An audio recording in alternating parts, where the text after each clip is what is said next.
செந்தில் பாலாஜி கொங்கு பகுதின்னு சொன்னீங்க. இப்போ கொங்கு பகுதியில் கடந்த ஒரு மாதத்தில் 6 பேர் சர்வே எடுத்திருக்காங்க.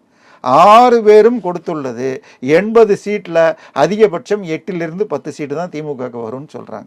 ஸோ பணபலத்தை நம்பி ஒன்றும் பண்ண முடியாது, மக்கள் மாறிட்டாங்க. அதனால தான் உதயநிதி ஸ்டாலினும் ஸ்டாலின் அவர்களும் ஏன் சேகர் பாபு எல்லாருமே ஜன்னி வந்த மாதிரி இபிஎஸ் என்னெல்லாம் சொல்கிறாரோ அதுக்கு இவங்க பதில் கொடுத்துட்ருக்காங்க. ஏன்னா அவர் போகிற இடத்துல கூட்டம் வருது. அவரும் பணம் கொடுத்து கூட்டம் சேர்க்கார் கூட இவங்களால் இவ்வளவு டன்னாக போட்டு கூட வரதை விட அவருக்கு கூட்டம் எளிதாக சேர்கிறது. அதனால ஆட்சி மாற்றம் என்பது நிச்சயமாக இருக்கிறது. செந்தில் பாலாஜியை போய் இவங்க புகழ்ந்துட்டு இருக்காங்கன்னு சொன்னார். ஏன்னா இதில் எந்த நிலைமைக்கு போய் நிற்க போகுதுன்னா, இந்த ஆட்சியில் டாஸ்மாக், மணல் கடத்தல், கனிம வள கடத்தல் இது ஒன்னொன்னுலேயே மாட்டி இது அத்தனையும் ஈடியில் அடுத்த சில வாரங்களில் இன்னும் மிகப்பெரிய அளவில் வரப்போகுது. அடுத்த வாரம் டாஸ்மாக் கேஸு இதில் வரப்போகுது, உச்சநீதிமன்றத்தில் வரப்போகுது.